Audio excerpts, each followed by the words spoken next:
Okay, so Risk, which is made by Laura Poitras. If you think about the revelations of Citizen 4, which was this really sort of extraordinary documentary about Edward Snowden, now we have a portrait of WikiLeaks founder Julian Assange. It looks like the film started out in a very similar way to Citizen 4 as a kind of sympathetic insider view, but what happened clearly during the course of the production is that the filmmakers' view of the subject started to change somewhat. And certainly when you see the film, Julian Assange comes across as, rather than being self-effacing, idealistic and honourable, he seems controlling, self-obsessed and profoundly narcissistic. Here is a clip of him attempting to speak to Hillary Clinton. Oh, hello, can I please speak to Hillary Clinton? I'm calling from the office of Julian Assange. It's very important. This is an emergency. You're the emergency line and it will take a while? Okay. Would you want to do that right now and I'll wait?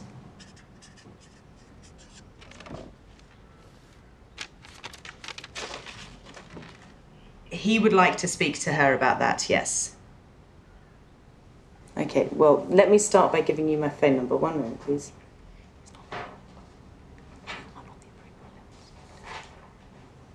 More details other than the entire unredacted cable set is about to go on the internet. I mean, literally, it's about to happen. I don't understand why you're not seeing the urgency in this. Just put him on. Who is he? Okay. Who is he? Hello? G'day, Chad. This is Julian Assange. To try and to make it clear, we don't have a problem, you have a problem. And that's pretty much the tone of the film. That thing, but, you know, I don't have a problem, you have a problem.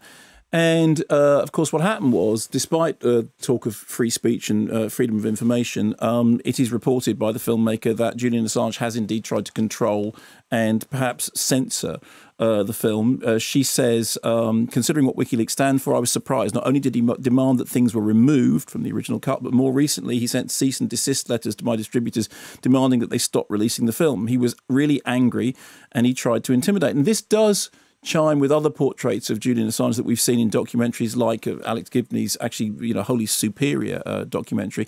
And even perhaps in that, much derided dramatisation, The Fifth Estate.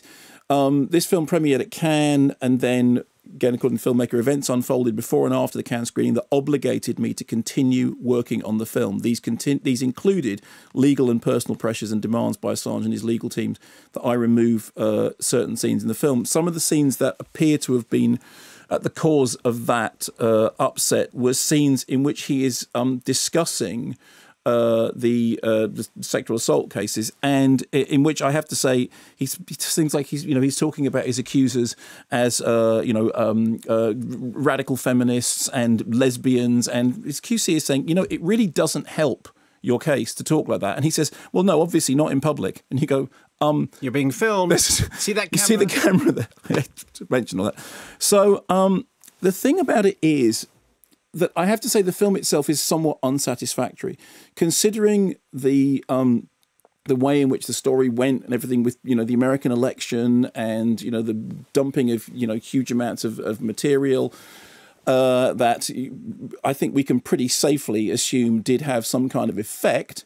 The documentary never really sinks its teeth into its subject as thoroughly as you would like it to. There are some sort of ridiculous moments, the spectacle of Julian Assange being interviewed by Lady Gaga and told to take off the shirt, put a T-shirt on because I want you to look more scruffy. And it's just, you just think, on what level is this furthering any? Did Lady Gaga give him a good Inquisition session? No.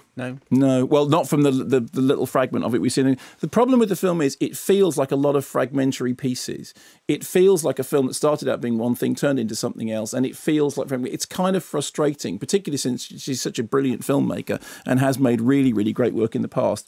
I think that it's clearly something which is conflicted and which during the course of it, obviously, the filmmaker's attitude towards the subject did change rather dramatically. And you do get to see that and you do get to see why.